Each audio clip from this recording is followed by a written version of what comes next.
Bangladesh bank সবচেয়ে নিরাপদ জায়গা থেকেই সঞ্চয়পত্রের ২৫ লাখ টাকা হাতিয়ে নিয়েছে একটি প্রতারক চক্র। প্রাথমিকভাবে ধারণা করা হচ্ছে বাংলাদেশ ব্যাংকের সার্ভার হ্যাক করে তথ্য পরিবর্তনের পর প্রথমে এনআরবিসির দিনাজপুরের উপশাখায় টাকা স্থানান্তর হয়। একই দিনে ওই অর্থ রাজধানীর শ্যামলীর শাখায় স্থানান্তর করে তুলে নেয় চক্রটি। একই প্রক্রিয়ায় ডাচ বাংলা ব্যাংক থেকে ৩০ লাখ আর এনআরবি ব্যাংকের অ্যাকাউন্ট থেকে ২০ লাখ টাকা হাতিয়ে নেওয়ার পরিকল্পনা হলেও দুটি জালিয়াতি বন্ধ করে বাংলাদেশ ব্যাংক। চেকার মেকারের যে পাসওয়ার্ডগুলো এগুলো কম্প্রোমাইজ হয়েছে বলে প্রাথমিকভাবে বলেছে এবং এই হিসেবে তদন্ত চলছে যেটা আসলে কোত্থেকে হলো কিভাবে হলো সেটা যাতে আমরা উদ্ঘাটন করে সেই মোতাবেক প্রয়োজনীয় ব্যবস্থা নেওয়া যায়।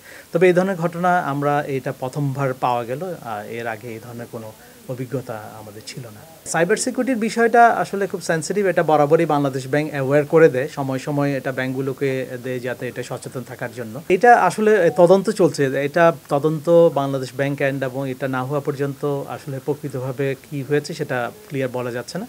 তবে যেটা হয়েছে সেটা হচ্ছে এই টাকাটা এখান থেকে হয়নি, সেটা দিনাজপুরের একটা ব্রাঞ্চের মাধ্যমে সেটা চলে গেছে এবং উইথড্রয়াল হয়েছে ঢাকার দুটো ব্রাঞ্চ থেকে।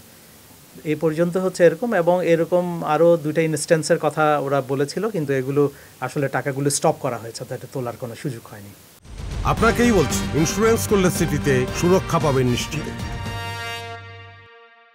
গত বৃহস্পতিবার বাংলাদেশ ব্যাংকের মতিঝিল শাখা থেকে ২৫ লাখ টাকার সঞ্চয়পত্র কেনেন একজন গ্রাহক। গ্রাহকের ব্যাংক হিসাব অগ্রণী ব্যাংকের জাতীয় প্রেস ক্লাব শাখায়। ৪ দিন পরই সঞ্চয়পত্রের টাকা চুরির ঘটনা ঘটে। যার নামে সঞ্চয়পত্র হয়েছে ওনার অজ্ঞাতে এই সঞ্চয়পত্রের পেছনে যে তার যে একটা সেলফোন নাম্বার দেওয়া থাকে যেটার মাধ্যমে উনি মেসেজ পান, সেই নাম্বারটা চেঞ্জ করা হয়েছে এবং একই সাথে তার যে অ্যাকাউন্ট নাম্বারটা থাকে সেই অ্যাকাউন্ট নাম্বারটাও পরিবর্তন করা হয়েছে, অর্থাৎ ব্যাংক পরিবর্তন করে ভিন্ন করা হয়েছে। এরই মধ্যে সঞ্চয়পত্রের টাকা চুরির ঘটনায় মতিঝিল থানায় মামলা হয়েছে। জড়িতদের আইনের আওতায় আনা হবে বলে জানান মতিঝিল থানার ভারপ্রাপ্ত কর্মকর্তা। বাংলাদেশ ব্যাংক থেকে যে সঞ্চয়পত্রের গ্রাহকের তথ্য অটোমেটিক পরিবর্তন হয়ে যাচ্ছে সার্ভার থেকে, তদন্তের বিষয়ে বিস্তারিত তদন্ত করে আসামিদের বিরুদ্ধে অবশ্যই আমরা আইনানুগ ব্যবস্থা নেব। এ ঘটনায় দুটি তদন্ত কমিটি গঠন করা হয়েছে। সেলিয়া সুলতানা, সময় সংবাদ, ঢাকা।